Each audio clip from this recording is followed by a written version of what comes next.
சர்வதேச போதைப்பொருள் கடத்தல் குற்றவாளியும் திமுக முன்னாள் நிர்வாகியுமான ஜாஃபர் சாதிக்கிற்கு சொந்தமான சென்னை கிடங்கில் மத்திய போதைப்பொருள் கடத்தல் தடுப்பு பிரிவினர் சோதனை நடத்தி வருகின்றனர். அதன் விவரங்களை வழங்குவதற்காக நமது தலைமை செய்தியாளர் ஜெயக்குமார் இணைந்திருக்கிறார். வணக்கம் ஜெயக்குமார், விவரங்கள்.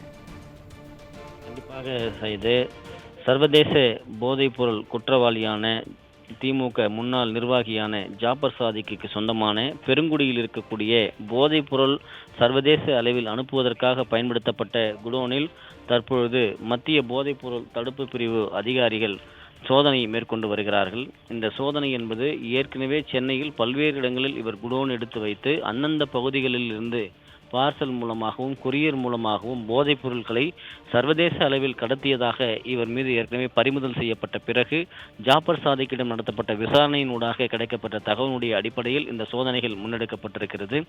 ஏற்கனவே ஜாஃபர் சாதிக் மத்திய போதைப் பொருள் தடுப்பு பிரிவினுடைய அதிகாரிகளுடைய விசாரணை வலயத்தில் இருக்கிறார். அவரோடு ஏற்கனவே 3 பேர் கைது செய்யப்பட்டிருக்கிறார்கள். அதோடு சதா என்கிற சதானந்தம் என்பவரும் தற்போது நேற்று முன்தினம் கைது செய்யப்பட்டிருக்கிறார். அவரிடமும் விசாரணை நடத்தப்பட்டிருக்கிறது. சென்னையில் இருக்கக்கூடிய குடோனில் தான் அவர் கேழ்வரகு மற்றும் அந்த தானிய வகைகளுடைய மூலமாக அந்த மெத்தோபெட்டமைன் என்று சொல்லப்படுகின்ற போதைப் பொருள் மற்றும் சூடோபெட்டமைன் போன்ற அந்த போதை வஸ்துக்களை எல்லாம் இவர்கள் அனுப்பியது தெரிய வந்திருக்கிறது.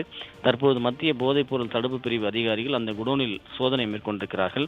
சோதனைக்கு பிறகு அந்த குடோனில் இருந்து எவ்வளவு பெருமானம் உள்ள பொருட்கள் எல்லாம் பறிமுதல் செய்யப்பட்டிருக்கிறது, அந்த குடோன் எதற்காக பயன்படுத்தப்பட்டது என்கிற பல்வேறு தகவல்களை வெளியிடுவார்கள் என்பது குறிப்பிடத்தக்கது. குறிப்பாக இந்த சதானந்தம் ஏற்கனவே சென்னையில் தான், திருச்சியை சேர்ந்தவர். சென்னையில் மையமாக வைத்துதான் இந்த போதைப் பொருள் கடத்தலுக்கு இது போன்ற வேலைகளை அவர் செய்து வந்ததாக ஏற்கனவே தெரிவிக்கப்பட்டிருந்தது. அவர் கைது செய்யப்பட்டவுடன் தற்போது அவர் தொடர்புடையான அந்த இடத்தில் இந்த சோதனை மேற்கொள்ளப்படுகிறதா, இந்த ஜாஃபர் சாதிக்கினுடைய முக்கிய இடங்களில் இதுவும் ஒன்றா என்பது குறித்தெல்லாம் மத்திய போதைப் பொருள் தடுப்பு பிரிவு அதிகாரிகள் விவரமாக வெளியிடுவதற்கான வாய்ப்புகள் உள்ளது சோதனைக்கு பிறகு.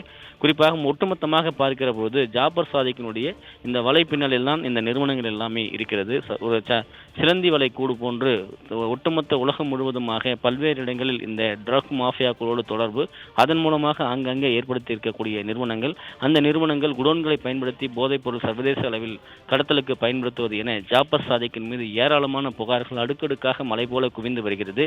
இதற்கு முக்கியமாக தமிழகத்தில் இருக்கக்கூடிய திமுகவினுடைய முதலமைச்சரிலிருந்து வாரிசு அமைச்சர் உதயநிதி ஸ்டாலின், அதேபோன்று மாவட்ட செயலாளர்கள், திமுகவுடைய முக்கிய நிர்வாகிகள், தொழிலதிபர்கள், காவல்துறையைச் சேர்ந்தவர்கள் என அனைவரையும் தன்னுடைய கையில் வைத்துக்கொண்டு உலக அளவில் போதைப் பொருளை சர்வதேச அளவில் கொண்டு சேர்த்த மிகப்பெரிய ஒரு சர்வதேச குற்றவாளியாக ஜாஃபர் சாதிக் இருக்கிறார். தற்போது இந்த பெருங்குடி பகுதியில் இருக்கக்கூடிய குடோனில் மத்திய போதைப் பொருள் தடுப்பு பிரிவை சேர்ந்த அதிகாரிகள் தீவிரமான ஒரு சோதனை மேற்கொண்டிருக்கிறார்கள்.